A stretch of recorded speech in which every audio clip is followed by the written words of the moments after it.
바로 시작합니다. 아까 거기다가 요거 누르시면요. 네.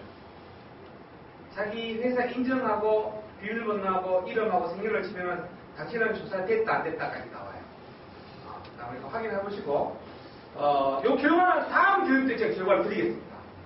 드리는데 본인 플러스 3명. 예, 3명인데 여러분 사람들은 얘는 정말 내가 궁금하다, 알고 싶다. 나랑 이 회사를 함께 하고 싶은 사람이라든가 그런 사람은 꼭 본인 포함해서 4명. 좀 장기적으로 그쵸. 저도 그 생각하는데 예. 중요하다고 생각하는 사람 예. 검증용으로. 그렇지, 검증용으로요. 근데 그러면 여러분하고 영양공합이 맞는지도 좀 봐드릴게요. 어떤 때 잘 나가다 어떤 때 결정적으로 돌아설지 어떻게 좀 보여요. 무서운 거예요 이게. 혹시 결혼 안 하신 분은 배우자 후보 있으면 하셔도 좋습니다. 그런 자신 있게 얘기할 수 있어요. 어떤 때 싸우면 바로 깨진다. 그건 안 돼. 그럼 위험해. 그게 그 진단하는데 3,000원이거든요. 저희들은 이거를 기업체에서 굉장히 많이 쓰고 있어요. 근데 그냥 회사는 어렵고, 왜냐면은 저희들이 컨설팅 하는 회사 그 회사 영양 모델도 만들어주고 영양 기반의 인사 제도를 구축해주고 난 다음에 이게 의미가 있지. 여러분 지금 그런 시스템이 안 돼 있기 때문에 그냥 줘봤자 별로 못 써먹어요. 이해가시죠? 그죠? 최근에 모 공사가 팀장들 인사비 전환 조치하는데 팀장급 120명대 모 공사입니다. 공사. 남대문 앞에 있는 아주 연봉도 되게 많이 받는 공사 중에 하나가 팀장급 이상 인사 전환 배치, 부서 배치하는데 3년마다 돌리거든요. 영양진단 딱 하는 걸 가지고 돌리려고 지금 한쪽 생각하고 있어요. 안 하고 계시죠, 그죠? 이게 바로 수준의 시대죠, 그죠? 관계가 너 저러고 하는 회사가 있는 반면에 직무 영양 만들고 직원들 영양 진단해가지고 그 마차가 배치되는 회사. 어느 회사가 일 열심히 잘하겠어요? 그 차이가 있는 거죠. 어쨌든 요거는 여러분들 꼭 한번 해보시고요. 자, 이렇게 진단한 결과에 대해서는 제가 다음번에 설명드리는데 재밌는 사례 하나 보여드릴게요.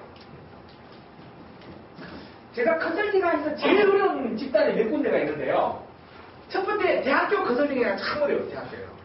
제가 4군데 정도 했는데 참 말도 많고 탈도 많고 반대도 아주 논리적으로 어떻게 전부 다 박사들이니까 청산유수들인지 참 어렵더라고요. 두 번째 컨설팅하기 어렵다. 병원입니다, 병원이요.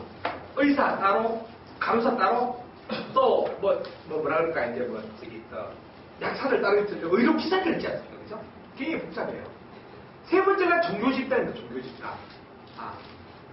제가 한 곳은 이 3개가 합쳐진 곳이에요. 어디냐면은, 이 3개가 합쳐진 곳 어떤 곳일까? 가톨릭 대학교 인천성모병원이에요.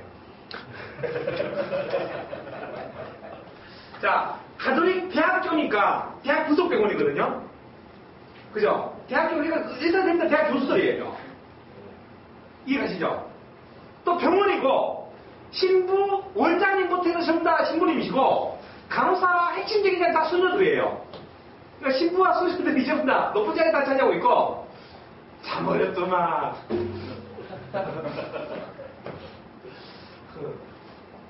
근데 이렇게 신부님은요, 몬시니어 신부님 같은 경우에는 나이가 60도 한창 넘으셨는데 자기 말로는 점장이 10명보다 자기가 더 사슴을 잘 본다. 점장이 10명보다 자기를 못 따라온다. 스스로 말씀하시는 거예요. 자기는 벌써 신의 경지에 와 있다는 거. 그러니까 인간의 경지에 떠났고 신의 경지에 딱 죽기만 하면 바로 신 올라간다는 거예요. 그러니까 본인의 말씀이에요. 신분이 말씀인데, 그러니까 신부니까 그런 말씀 하시는 거죠. 그리고 그 밑에 있는 행정보건장님은 굉장히 뭐랄까 이렇게 그런 것도 발달했는데 의사들이 되게 힘들어요. 왜냐면은 보통 우리 퇴근하고 집에 가지 않습니까? 신부는 끝날 때 갈 데가 없지 않습니까? 그때부터 술판을 벌여. 의사를 불러가지고. 그러다 보니까 재밌는 일 있고 막 이러는데 수녀님도 그렇고. 이게 더 문제야 이게. 가정이 없는 사람이 조직이 있는 건 별로 좋은 게 아니야. 어쨌든 그렇습니다만은 이렇게 병원에 몇 년 전에 이게 이 병원의 가장 큰 문제점이 뭐냐면요. 서울에 있는 좋은 대학에서 간호대학 출신들은 처음부터 뭐라 그럴까 이렇게 세브란스 병원이나 삼성의료원이나 아산병원으로 가요. 근데 지방 간호대학 출신 중에서 서울에 바로 못 들어오고 이미 서울 수도권에 좋은 간호대학 먼저 차지해버리니까 지방 간호대학 출신 중에서 서울에 오기 위해서 1차 발을 디디는 곳이 인천하고 수원이더라고요. 보니까. 그 중에 얘는 종합병원. 간호사로 먼저 들어가는 거예요. 거기다가 한 5년쯤 경력 쌓고 난 다음에 서울로 와버리는 거예요. 이 완전 삼성병원하고 아산병원하고 세브란스 병원에 이게 간호사 상황학교가 된 거예요. 완전히 병원이. 이해가 돼요? 굉장히 유익에 대한 소질이 큰 거죠. 그래서 간호사로서 바람직한, 그러니까 간호사라면 간호대학에서 간호사 면허증 있는 사람들이에요. 그죠? 직무의 전문성을 얘기할 필요 없는 거예요. 그래서 간호사들이니까. 근데 어떤 간호사가 우리 병원 직무에 맞을까라는 것을 영양 모델을 만들었어요. 재밌었는데 그 중에 영양 모델을 만드는 과정에서 한 간호사가 문제가 생겼는데 그 간호사가 바로 최모라는 간호사였거든요.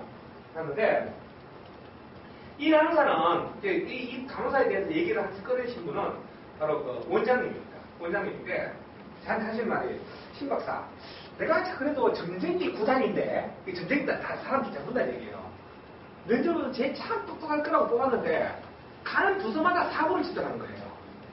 처음에는 애도 인사성도 밟고 말도 잘해가 면회를 보냈는데 의사하고 싸우더라고요. 의사하고. 그래서 입원실로 보내니까 수간호사하고 싸워서 쫓겨나온 거예요. 그래서 얘 그냥 내 보내자 하고 막 그랬는데 얘 참 똑똑하다는 거예요. 그래서 이제 한 번 더 보내가 어딨냐? 그러면 네가 똑똑하고 그러니까 응급센터 가라. 응급센터 가면 진짜 머리도 빨빨 보이면 응급환자 갖고 그러니까 일로 막 그러니까 보내니까 드디어 거기서 큰 사고를 한 번 치더니 이제 응급센터 담당하는 수간호수가 얘는 검출하자 하면서 이제 들고 온 거예요. 그러니까 그 간호부장도 수녀님인데 간호사 출신의 수녀님이세요. 나이가 한 60도 지났었어요. 되게 나이 많으신 그 수녀님께서 이제 원장님한테 얘기하고 신부님고 그 수녀님과 신부님 또 병원 원장님과 간호부장님 근데 저한테 와가지고 얘기 딱 들어보니까 나의 제 얼굴이 누군지 모르고 인사카드 갖고 있더라고요. 뭐나 뭐나 당연히 간호사겠고 공부 잘했겠죠. 그러니까 맞대. 그 사람 안 맞다 보고 영양진단 한번 해보세요. 그러니까 영양진단 하고 나면 결과가 이렇게 나옵니다. 이게 바로 이제 영양진단의 결과인데 다른 거는 거두시는 거 이것만 보고 가겠습니다. 자, 자신감이 굉장히 높은 데다가 개념 분석적 사고와 특히 분석적 사고와 개념적 성격이 뛰어나요. 그러니까 준호성도 다릅니다. 유연탑에서 준호성은 약간 중간 이상 되는 거예요. 일단은 개념적 사고가 뛰어나고 자신감이 높은 사람들은요 학교 다닐 때 굉장히 공부 잘했단다는 거예요. 대부분 다. 물어보니까 전체 수석적으로 만든 간호사예요.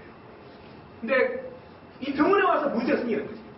지금보다 공부 못한 애도 간호사로 지금 쫙 하고 있는데 얘는 권고 사직을 시킬까 말까 순간에 찰나가 와야 하는 거예요. 학교 성적과 아무 상관없다 했지 않습니까? 그런데 얘를 딱 보니까 간호사 하면 안 된대 얘는요. 어떻게 그러냐?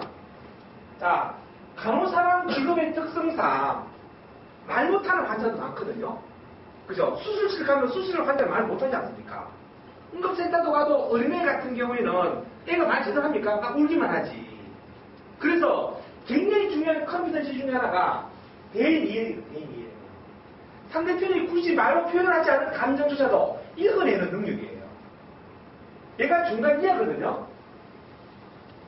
근데 말은 무지 잘해. 대인 영향력입니다. 얘는 어떤 사람도 설득시켜내는 능력이 있는 거예요. 근데 대인 이해력이 낮다 보니까 환자를 이해하는 능력이 떨어졌어요. 결정적인 거.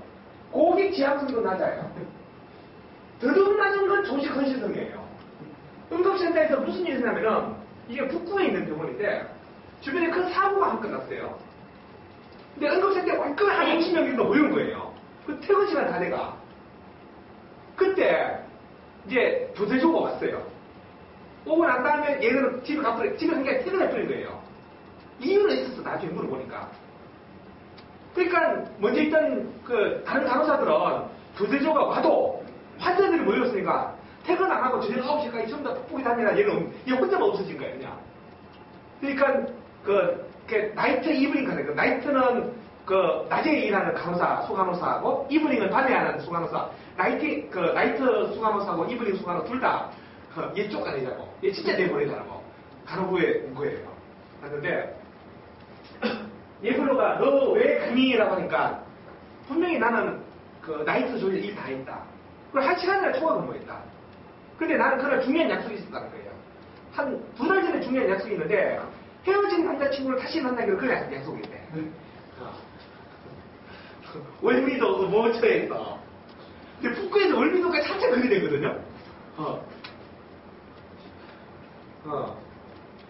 그러니까 자기는 인생 1대1대 이거보다 그게 더 중요하다 이거예요. 조직 헌신성은 뭐예요? 조직을 위한 자기 희생이에요. 그죠? 이해관계에 있을 때 자신의 것을 포기하고 조직을 선택하는 게 조직 헌신성인데 이래 낮은 친구가 애인 만나지 늦게까지 일하지 절대로 그럴 일은 경우 없는 거죠. 근데 자신감이 높고 철저한 확인력도 높고 개념적 사고도 뛰어나고 정보 지향성도 높고 대인 역량이 높고 관계 구축이 굉장히 뛰어나요. 그 팀워크도 있고 팀 리더십도 있고 이런 친구는 간호대학 가면 안 돼. 경영학을 전공해야 돼. 정치학을 전공해야 돼. 친구예요. 그 전공 선택이 되게 중요한 거예요. 간호사 불러가지고 저기 간호대학 가는 건 너 후회 안 하냐? 그러니까 지금도 후회하고 있습니다. 지금 이 순간 또 후회하고 제가 만나가지고 그러니까 얼굴도 보니까 얼굴 이뻐 괜찮고 해가지고 말도 딱 부러지게 잘해요. 그러니까 대부분 말 잘하는 사람은 면접 볼 때 좋아하거든. 얘는 주로 면접하다가 당하는 케이스가 이런 케이스예요. 그러니까 개인 역량이 뛰어나고 관계 구축력 취하면요 똑같이 면접 붙어서 그 사람한테 눈길이 가게끔 돼 있어요. 더구나 나이 많은 원장님, 할아버지 원장님 어떻게 이뻐 보이겠어요? 손녀처럼 이뻐 보이지. 또 그 수녀 간호사 나이 60 넘은 수녀님도 손녀딸 자기 손녀 같잖아요, 그죠? 자기 여동생이나 뭐 언니 조카같이 이뻐 보이니까 빠른 년을 뽑히는 게 있어요. 그러니까 대인 영향력 없고 관계 구축력이 높은 사람은 면접에서 더 실패하네요. 대부분 먼저 적대요. 영양 부족이. 근데 숨은 인재는 절대로 안 돼. 이건 금방 눈에 띄는 문제인데 숨은 인재를 놓치는 경우가 되게 많거든요. 다른 것 때문에. 근데 이 친구를 이제 어디 보내냐면은 간호부장님 밑에 간호행정 파트 있어요. 행정 파트. 주로 경상계열 나오거나 행정 파트 나오는 애들 가는. 왜냐면 간호사 한 1,400명 정도 되니까 각종 서류라든가 교육도 시 굉장히 일이 많거든요. 근데 얘를 거의 다 해놔니까 뭐라 그럴까? 그동안 3주, 4주 걸리는 일을 일주일 만에 해결해버리고 무슨 모임에다 참석률 90%가 넘어. 특히 각종 수술실, 간호부 무슨 추진 계획서, 업무 계획서 받지 않습니까? 그런 손이 좀 많이 가는 일이거든요. 얘는 일주일 만에 그걸 다 받아내요. 어떻게 받아내게? 자, 일단 자신감이 높아요. 자신감이라는 영향은 내가 하는 일이 틀리지 않았다. 자기 하시는 일에 대한 확신이에요. 두 번째, 개인적으로 굉장히 머리 똑똑해. 어떻게 하면 얘를 빨리 일시킬까 생각하고 대인 역량이 탁월해요. 관계 구축이 높으니까 수간호사가 몇 시에 가면 수술실 수간호사 몇 시에 있다는 시간 계산해가지고 수술실 끝나자마자 수술했다 미는 거야. 그래가지고 야, 나 5시간 수술해서 다리 앞에 보니까 그걸 아는데 이걸 꼭 작성하시라고. 같이 가르쳐 틀어하라고. 간호부장님의 명령입니다. 이렇게 하는 거예요, 그냥. 이해가시죠? 적절하게 이 사람을 활용하면서 굉장히 추진력 있게 일을 잘하는 거예요. 그거는 간호사 자격증하고 아무 상관없잖아. 그러면서 또